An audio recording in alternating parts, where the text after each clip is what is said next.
سلام لأخذكم يكون كبرات سمعتي كما تخونوا لكم حراين بار نلوم عنتي بزعبا مردر هورنتس زبحالو حيزلكم قريبا لكم من البات مردر هورنتس كبحالو سمعكم تخونيكم من البات وين زي سمعكم كتكونوا تهلو تخوليكم بزخونه ابز مدبزي بتفطرون واناوي حبريتا سنفلطتن كمون بقال املاخن اسنينا اتتخكل زخونه حبريتا بزعبا مردر هورنتس كنمحارينا مردر هورنتس سلامتاي من نهبي زاتقعو زلو نهبي انت طفيهم كه انتاي كسعب يخل زبل نطبታት كنمحارينا قدمن ابت ملእخت تخيله مخاده جنا اتنازي ارست زي مصنعت وسيدك قربو زدرخن مخنيات كحبركم قدم زخونه يكون جن منفس قدس مسانا كخون بصلت ناب املاح كنقربينا حبيرنا نصلي زلالماوي املاحنا ازينا نمسكنك لنا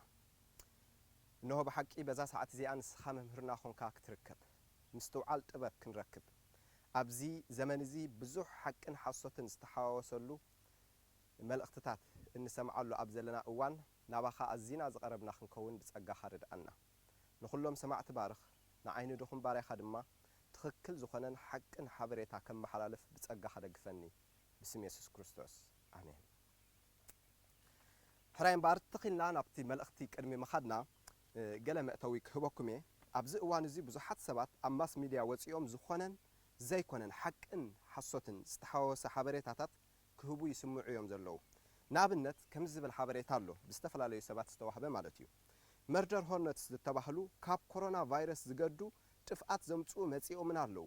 ንፈለማ ግዜ ኣብ ሰሜን ኣሜሪካ ተራእዮም ኣለው ንሰባት ድማ የጥቁዑን ይቀትሉን ኣለው ስለዚ ካብ ከምዚኣቶም ክንሕሎን ክንጥንቀቕን ኣሎና ዝብል ወረታት ይስማዕ እዩ ዘሎ ካብዚ ሓሊፉ እውን ሓደ ኤርትራዊ ሰብ ከምዚ ኢሉ ኣሎ እዞም መርደር ሆርነትስ ካብቲ መርዛም ዝተባህለ ተመን بشوعات عصف زبرتع مرزي اللوام سلازي أبحيدة دقائق ويكاليتات كأطلقا يخول اليوم زبل كم زعينت حبريتا كزرقح نسمعن نرئن ألنا بحكي كمزي تخكل زي كونه سمعتاوي كونكا زقبرن زنقرن نقرات أزيو قدائي إيو لعلو كل دما كاب أملاح كازفل مخانو مصحف قدس يرقاقت ألنايو كاب زقوقوي حبريتاتات إذا تبقيسو من بقار بزحات سبات لومي أفرهن چنكتن كنوبرو ويكاب بفرهن ጭንቀትን ተታሒዞም ይርከቡለው እዚ ድማ ነቲ ኢየሱስ ኣብ ቀድሚ ምጽአቱ ክፍጸም ንዝበሎ ቃል ከዘኻኽረና ይኽእል እዩ ክርስቶስ ኣብ ወንጌል ሉቃስ ምዕራፍ 21-26 ክዛረብ ከሎ ከምዚ ኢሉሎ ብፍርሃትን ኣብ ዓለም ብዝመጽእ ምጽባይን ነፍሲ ሰብ ክትወጽእ እያ ብርግጽ ከምቲ ቃሉ ኢሉና ዘሎ ገለ ሰብ ሕጅኸ እንታይ ክመጸና እዩ ወይ እንታይ መጽኢና ኣሎ ኢሎም እዮም ዝጭነቁ ዘለው ልክዕ ከምቲ መን ዝበሎ ኢየሱስ بفرحاتن أب عالم بزمت مصباين نفس سب كتوصيا سلازي بغوي تمهرتي رعيدنا شون كلل أب زخنا نابرا من انت كاين نبر انبار أب حقنيا حبريتا كنت صقع يدلينا أملاخ دما أب چنكاتن فرهن كنبر ايدليناني سلازيو مصحف قدس بقلقوا اي تتشنقو زبل ملأختي هبنا زلو انبار حج مردر هورنتس انتايوم أب زبل ملأختنا نخيد مجمريا مردر هورنتس عينت عكوتين اب تغرينيا قتلتي عكوت إلنا كنترجمو يكالناي زياتهم دما اب سنه فلطت عالمن ام مصحف قدسن نرخبهم إينا كم تقدم زبلكو ات مردر هورنتس زبل سم قال بقالو كنترجمو خلنا قتلتي عكوت يوز سم زوم مردر هورنتس وي قتلتي عكوت كوم إلهم تصويعهم له زلو مخنيات دما ننهبي قوفو سلازطفويو اتكاند النسب زسق زلو نجر كا انتاي مخانو كابو تبجسنا كنملكتنا انبار مردر هورنتس وي كا قتلت عكوت كوينوم زلو قماتهم كنريو كلنا بالتفطرو مالتي كاب 5.5 كسع 6 سنتيمتر كبصح يخل مبقولهم ابا حغور اسيا نابنت اب جابان كنرخبوم نخلينا اتنفال ما غزي اب سمين امريكا زتراايلو اوان دما ام مودعتا اوارح ناي 2019 نخال أي جزء دما أب جنبت حموشته 2020 أب زكباب زي مالتيو أب أمريكا كم زترأيو أب أمريكا زركب نايسنا مرمر زخانة هارفارد يونيفرسيتي يحبر إذا مردر هورنتس ويك قتلت عقوت أب جابان كنريهم إنكلنا عمتاوي 5 سبات كم زقتلو ينجري جن إزي نايب حق إنهم سبات سلا زهاد نوام زلودي ወይ ከዓ ኮነ ኢሎም ከጥቅዕዎም ስለ ዝተበገሱ ድዩ እስከ ኣብነታት ናይ ካልኦት እንስሳታት ንርአ ኣብ ካልእ ሓበሬታ ክንርኢ ከለና ንኣብነት መዓር ዝሰርሑ ንህቢ ንሳቶም ንባዕሎም ማለት እዩ ዓመታዊ ካብ 50 ክሳብ 100 ሰባት ኣብ ኣሜሪካ ይቀትሉ ከም ዝኾኑ ይንገር እዩ ካልኦት እንስሳታት ንኣብነት ክንርኢ ከለና ዓመታዊ ሰባት ብሰንኮም ዝሞቱ ኣለዉ ንኣብነት ብመንከስቲ ተመን ጥራይ ኣብ ዓመት ጥራይ ዘይኮነሲ መዓልታዊ 200 ሰባት ከም ዝሞቱ ጸብጻብ ይሕብር እዚ ኣብ ዓመታዊ ክንቅይሮን ከለና ልዕሊ 60,000 ሰብ ብመንከስቲ ተመን ከም ዝሞቱ ይዝነገር ሕጂ እንታይ ክብል ደልየ እምበኣር እዚ እንስሳታት ንኣሽቱ ይኹኑ ዓበይቲ ንሰብ ይቐትሉ ምባል ሓድሽ ተርእዮ ኣይኮነን ብዝተፈላለየ ምክንያት ዘጋጥም እዩ ኣብዚ ከነስተውዕሎ ዘለና ግና እዞም ዕኮት ኮኑ ካልኦት ከም ንህቢ ዝመሰሉ ንኣሽቱ እንስሳታት ካብ ሰብ ይሃድሙ እምበር ንሰብ ከጥቅዑ ኢሎም ኣይብገሱን እዮም ኣብቲ ዝርከብዎ ቦታ ኮይንና ምስ እንርብሾምን ወይ ምስ እነጥቅዖምን ግና ብዙሓት ኮይኖም በቲ መንከስቶምን ሕንዞምን ኣቢሎም ክቐትሉና ይኽእሉ እዮም ስለዚ ብዛዕባ መርደር ሆርነስ ወይ ቀተልቲ ዕኮት ክንርኢ ከለና እቲ ጸገም ንሰብ ስለ ዝሃድኑ ወይ ከዓኒ እቲ ንሰብ የጥቅዑ እዮም ዝብል ሓበሬታ ትክክል ስለ ዝኾነ ኣይኮነን ስለዚ ብዛዕባ መርደር ሆርነስ ወይ ቀተልቲ ዕኮት ክንርኢ ከለና እቲ ጸገም ንሰብ ኣብ ምጥቃዕ ወይ ከዓ ምህዳን ኣይኮነን ዘሎ ከምዚ ኢልናዮ ዘለና እንተኾይኑ ብዙሓት እንስሳታት ወላ ንህቢ ከይተረፉ ብዝተፈላለየ ምክንያት ካብዞም መርደር ሆርነትስ ንላዕሊ ሰብ ይቐትሉ ኣለዉ እንተኾነ ግና እቲ ጸገም ኮይኑ ዘሎ እዞም መርደር ሆርነትስ ዝተባህሉ ቀተልቲ ዕኮት እቲ ዘጥቅዕዎ ስፍራ እቲ ናይ ንህቢ ቆፎ ስለ ዝኾነ እዩ እዚ ኣዝዩ ሓደገኛ እዩ ስለምንታይ ንህቢ ካብ ዓለም እንተጠፊኦም ቁጠባዊ ቅልውላው ጥራይ ዘይኮነስ ብዙሕ ጥሜት ክመጽእ ይኽእል እዩ ምክንያቱ ንህቢ ነቲ ናይ ተፈጥሮ ኢኮሲስተም ወይ ከዓ ስርዓተ ማሕድሮ ዝበሃል ማለት እዩ ክቕጽል ስለ ዝገብሩ እዩ ንህቢ ኣብ ዕምባባታት ኮነ ኣብ ብዙሕ ኣትክልቲ ጽገ ዘሰጋግሩ እዮም በዚ ስራሕ ንህቢ ድማ እቶም ኣትክልቲ እናተባዝሑ ክቕጽሉ ይኽእሉ እቶም ኣትክልቲ ዝበልዑ እንስሳታት ድማ ብሳላ ስራሕ ንህቢ መግቦም ስለ ዝረኽቡ ዘለዉ ክነብሩ ይኽእሉ እዮም ሰብ ድማ መዓር ይበልዕ ጥራይ ዘይኮነስ እቶም ንህቢ ዘምጽእዎ ኣብ ኢኮሲስተም ዘሎ በረኸት ድማ ብቀሊሉ ተኻፋሊኡ ይኸውን ኣሎ ማለት እዩ ስለዚ ንህቢ እንተጠፊኦም ኣብ ቁጠባዊ ቅልውላውን ኣብ ምግቢ ስእነትን ንኽንከይድ ተራ ኣለዎ ማለት እዩ ሕጂ እምበኣር ናብቶም መርደር ሆርነትስ ምልስ ክንብል ኢና ሕጂ እዞም መርደር ሆርነትስ እዚኣቶም ቀደም ኣብ ኤስያ ጥራይ ነይሮም ሕጂ ኣብ ኣሜሪካ ይረኣዩ ኣለዉ ስለምንታይ እዩ ኣዝዩ ኣስጋኢ ኮይኑ ዘሎ እንታይ እዩ ትፍልሊ እዩ ናብዚ ምምጽኦም እንታይ እዩ ዘስግኦም ዘሎ ንሰባት መርደር ሆርነትስ ኢልናዮም ዘለና ቀተልቲ ዕኮት ኣብ ሒደት ሰዓታት ንብዙሕ ቆፎ ንህቢ ከጥፍኡ ይኽእሉ እዮም ንርእዮ ኣለና ዶ ሕጂ እቲ ሓደጋ እቶም ኣብ ኣህጉር ኤስያ ዘለዉ ንህቢ ካብዞም መርደር ሆርነትስ ክከላኸልሉ ዝኽእሉ ሜላን ስልትን ኣለዎም እቶም ኣብ ኤውሮጳን ኣብ ሰሜን ኣሜሪካን ዝርከቡ ንህቢ ግና ከምቶም ኣብ ኣህጉር ኤስያ ዝርከቡ ንህቢ ካብቶም ቀተልቲ ዕኮት ዝከላኸልሉ ስልቲ ወይ ስትራቴጂ የብሎምን ሕጂ እዚ ሓደ ቀንዲ ኣስጋኢ ኮይኑ ዘሎ ክንርኤና ብቪድዮ መልክዕ ኣብ ኣህጉር ኤስያ ዘለዉ ከመይ ኣቢሎም ነቲ ናቶም ቆፎ ይከላኸልሉ ኣብ ኤውሮጳን ከምኡ ድማኒ ኣብ ካልእ ክፍልታት ዓለም ከም ኣብ ሰሜን ኣሜሪካ ዘለዉ ንህቢ ግን እንታይ ስልቲ ሲኢኖም ኣለዉ እንታይ እቲ ጸገም ኣባታቶም ዘሎ ክንርኤና ሓደ ዕኮት ንኣብነት ናብ ቆፎኦም ምስ ዝቐርብ እቶም ኣብ ሰሜን ኣሜሪካ ዝርከቡ ማለት እዩ ምስ ረኣይዎ ተቐላጢፎም እዮም ኩናት ዝኸፍትሉ እዚ ማለት ናባታቶም ክመጽእ ከሎ ክሪኡ ከለዉ ክኣቱ ከሎ ክፍትን ከሎ ክሪኡ ከለዉ ኩናት ይኸፍትሉ ንሱ ድማ ነቶም ኣሕዋቱን ስድራኡን ዝኾኑ ዕኮት ሓበሬታ ይህቦም እሞ ኩሎም ዕኮት ናብቲ ዝተረኸበ ቆፎ ንህቢ ይመጹ ሕጂ በብሓደ ክዋግእዎ ኢሎም ክጅምሩ ከለዉ ከዓ እቲ ጸገም እንታይ እዩ ወላ እውን እቶም ኣሕዋቱ ከይመጹ ከለዉ እቲ ናቱ መንጋጋ ሓያል ስለ ዝኾነ ብቀሊሉ ክቐትሎም ይኽእል እዩ እቲ ሓበሬታ ንኣብነት ነንብቦ ንኣብነት ኣብ ኤውሮጳ ዘለዉ ንህቢ ነቲ ቆፎኦምን ንደቆምን ንምክልኻል ኢሎም ኣንጻር እቶም ቀተልቲ ዕኮት ብርቱዕ ውግእ የካይዱ እዮም እቶም ቀተልቲ ዕኮት ግና ብግዝፎምን ብሓይሎምን ብርቱዓት ስለ ዝኾኑ ብርቱዕ መንጋጋ ድማ ስለ ዘለዎም ብቀሊሉ ከጥፍእዎምን ኣካላቶም ድማ ምትር ከብልዎምን እዮም ዝረኣዩ ነቲ ንህቢ ቆፎ ዘጥቅዕዎ ዘለዉ ምኽንያት ድማ ከም ምግቦም ገይሮም ስለ ዝርእዎም እዩ ማለት ነቶም ንህቢሲ እቶም ዕኮት እንታይ ይሓስብዎም ከም ምግቦም ገይሮም ከምኡውን እቶም ዕኮት ነቶም ንህቢ ክቐትልዎም ከለዉ ነቲ ኣብ ከባቢ ኣፍ ልብን ከብድን ዘሎ ኣካላቶም ምግቢ ክኾኖም ኢሎም ሒዞምዎ ናብ ደቆም እዮም ዝኸዱ ረኣይዎ ነቶም ምስ ቀተልዎም ነቶም ንህብሲ ነቲ ኣብ ከብዶምን ኣብ ክፍሊ ኣፍ ልባቶም ዘሎ ማለት እዩ እዚ ክፍሊ እዚ ሒዞሞ ናብ ደቆም ይኸዱ መታን ምግቢ ክኾኖም ነቶም ካብ እንቋቁሖ ንህቢ ዝወፁ ንኣሽቱ ኣናህብ ድማ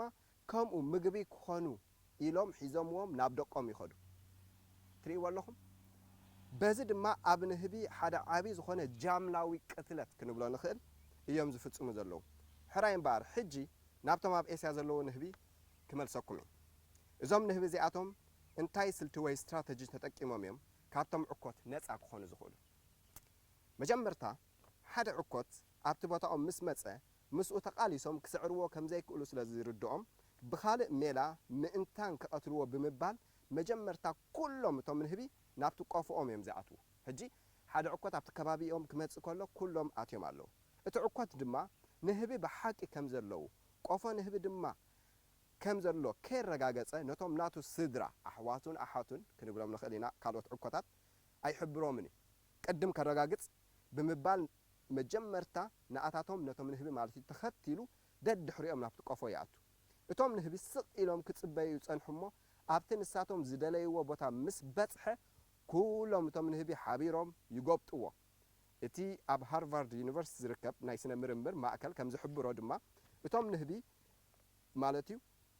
ክሳብ 122 ዲግሪ ፋረንሃይት ናብ ዲግሪ ሰንቲግሬድ ክንቀይሮ ከለና ከዓ ክሳብ 50 ዲግሪ ሰንቲግሬድ ክትጻወሩ ይኽእሉ እዮም እቶም ንህቢ ክንዱእ ዝኣክል ሙቐት ማለት እዩ እቲ ዕኮት ግና ክሳብ 115 ዲግሪ ፋረንሃይት ወይ ድማ ክሳብ 46 ዲግሪ ሰንቲግሬድ ከም ዝጻወሩ እዩ ዝፍለጥ ስለዚ እቶም ንህቢ እንታይ እዮም ዝገብሩ ምስ ጎበጥዎ ነቲ ሓደ ዕኮት ማለት እዩ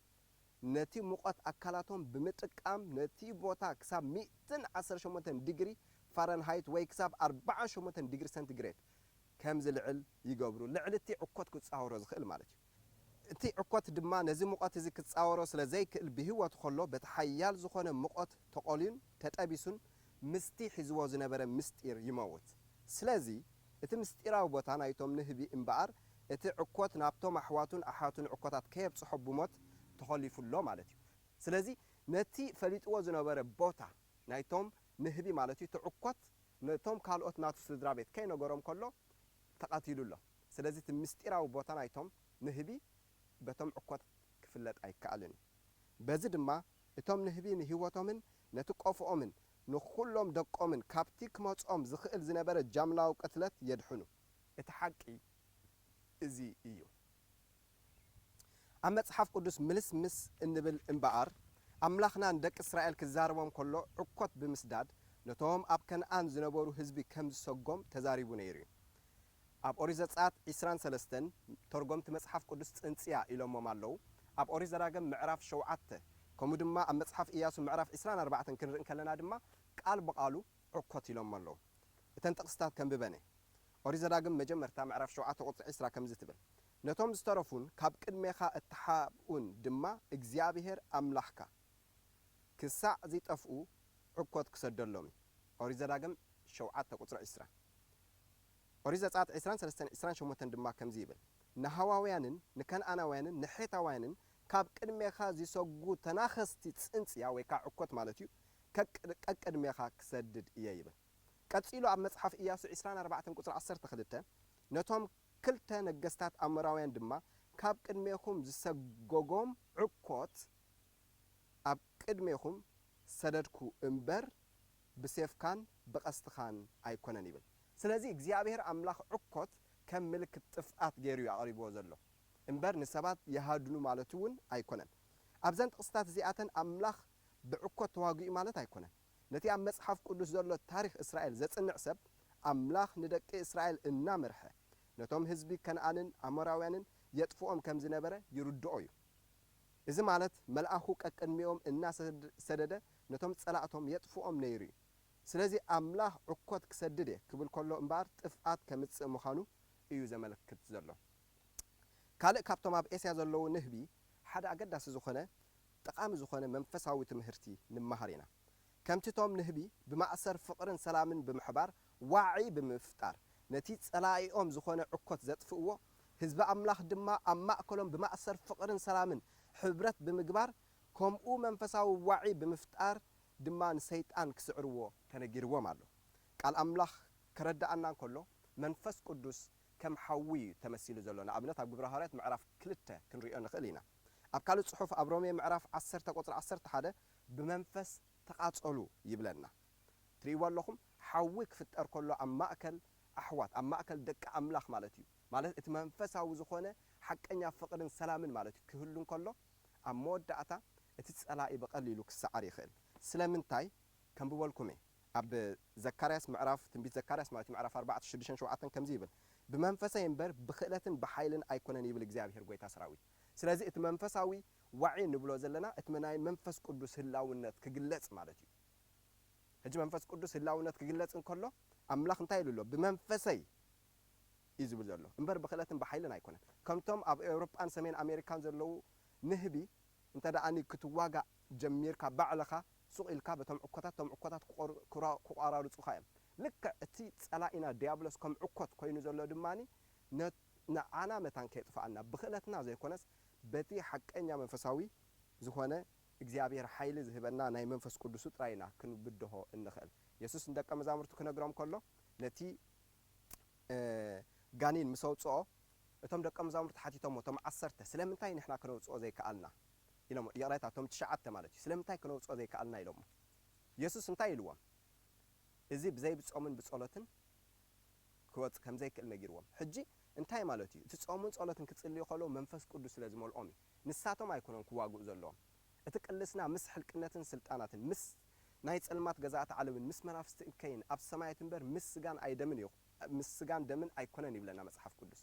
ስለዚ ቅልስና ብስጋን ደምን ብኽእለትና ኣይኮንናን እንታይ ደኣኒ በቲ ዝህበና ሓይሊ ጥራይ ኣምላኽ ክንዋጋእ ይግባአና ኣብ መጽሓፍ ቅዱስ መንፈስ ቅዱስ ክረአ እንተ ደኣ ኮይኑ እቲ ፍሪኡ ክህሉ ዘለዎ ገለ ጥቅስታት ኣብ መጽሓፍ ቅዱስ ከም ብበልኩም ምኽሪ ተዋሂቡና ካብ ዘሎ ማለት እዩ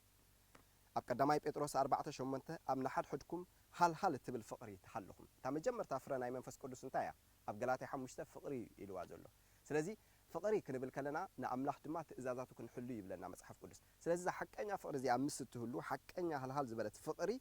ምስ እትህሉ እዚ ናይ መንፈስ ቅዱስ ስራሕ ከም ዘሎ ክንፈልጥ ንኽእል ኢና ክንፈርህ ከዓኒ የብልናን ማለት እዩ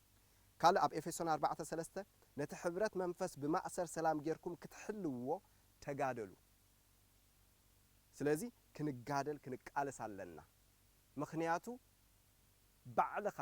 ብጸጋ ኣምላኽ እናተቃለስካ ትገብሮ ዳ እምበር ሱቕ ኢሉ ንስኻ ደቂስካ ዝወሃበካ ነገር ኣይኮነን ግን ንስኻ ክትመርጽ ኣለካ ኣብቲ ተግባር ክትኣቱ ክትክእል ኣለካ ኣብቲ ፍቓድ እግዚኣብሔር ስለዚ በቃል ኣምላኽ መሰረት እምበር ብሓቀኛ ፍቕርን ብሰላምን ኣቢልና ሕብረት ምስ ጎይታናን ምስ ደቁን ምስ ዝህልወና ከምቶም ሙቐት ዝፈጥሩ ንህቢ ንሕና ድማ መንፈሳዊ ሙቐት ክህልወና ይኽእል እዩ ከምቲ ቃሉ ዝብለና ድማ እቲ ኣብ ህይወትና ዝተፈጥረ መንፈሳዊ ዋዒ ነቲ ከም ዕኮት ኮይኑ ከጥፍኣና ዝደሊ ዘሎ ጸላኢና ዲያብሎስ ምቾት ኣይፈጥረሉን ንኡ ካብ ማእከልና ዘጥፍኦ ሓይል መንፈስ ቅዱስ ድማ ከም ሃልሃል ተሓዊ ይግለጽ ስለዚ ኣምላኽ ኣብ ትንቢት ኢሳይያስ 59 ቁጥሪ 19 ከምዚ ኢሉ ዘሎ ጸላኢ ከም ውሒስ ደሪኹ እንተመጸ ትንፋስ እግዚኣብሔር ወይ ከዓ መንፈስ እግዚኣብሔር ማለት እዩ ክሰጎ እዩ እቲ ትንፋስ ኢልዎ ዘሎ መንፈስ እዩ ዘመልክተልና ቀጺሉ እውን ኣብ ካልእ ጽሑፍ ከምዚ ይብል እቶም ፈራሃትን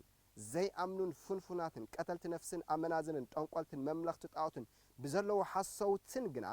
ግዲኦም ኣብቲ ባሓውን ዲንን ዝነድድ ቀላዩ እዚ ትኻልኣይ ሞት እዩ በለኒ ነስተውዕል ኣብዚ ብዙሕ ናይ ሓሶት ወረታት ብዛዕባ መርደር ሆርነት ተዘርጊሑ ኣሎ መጀመርታቶም ዝሕስቡ ቃል እግዚኣብሔር ሓሰውትን መንግስቲ ኣምላኽ ከም ዘይኣትዉ ይነግር መበል ካልኣይ ግን ድማኒ እቶም ፈራሃት ይብለና ኣሎ ንሳተውን መንግስቲ ኣምላኽ ኣይኣትውን ፈሪህና ንመንግስቲ ኣምላኽ ናኣትወሉ ነገር የለን ስለዚ ኣሕዋት ፍርሂ ክጠፍእ ክኽእል ኣለዎ እግዚኣብሔር ናይ ትብዓት መንፈስ እምበር ናይ ፍርሂ መንፈስ ክህበና ኣይፈተወን ስለዚ ብዝኸውንን ብዘይከውንን ነገራት ሰሚዕና ፈራሃት ኣይንኹን ቃል ኣምላኽ ከምዚ ይብል ጽናዕ ትባዕ ኢለ ዶ ኣይኣዘዝኩኻን እግዚኣብሔር ኣምላኽካ ኣብ እትኸዶ ኩሉ ምሳኻ እሞ ኣይትፍራህ ኣይትሸበርካ ይብል መጽሓፍ ኢያሱ ምዕራፍ 1 ቁጥሪ 9 ከምኡ ኣብ ቀዳማይ ቆሮንጦስ 16:13-14 ክንርኢ ከለና ንቕሑ ኣብ እምነት ጽንዑ ሰብኡት ኩኑ በርትዑ ኩሉ ግብርኹም ብፍቕሪ ይገበር ይብለና ከምቲ ምኽሪ እግዚኣብሔር ተባዓት ክንከውን እግዚአብሔር ብጸጉኡ ይደግፈና እምነትን ተስፋን አለኒ በሐቂ እዚ መልእክት እዚ ሐቀኛ ሐበሬታ ከም ዝኾነ ተረዲእኩም ተቀቢልኩም በትቁኑዕ ዘበለ ናይ እግዚአብሔር ምኽርታት ከአኒ ክትመላለሱ ከም ዝኾንኩም አምላኽ ይባርኽኩም እሞ በጸሎት ኩዲኤ ንጸልይ ዘለዓለማዊ አምላኽናን መድኃኒናን ተመስገን ንዓና ዝጠቕመና ዓቢ ዝኾነ መልእክቲ ስለ ዝሃብካና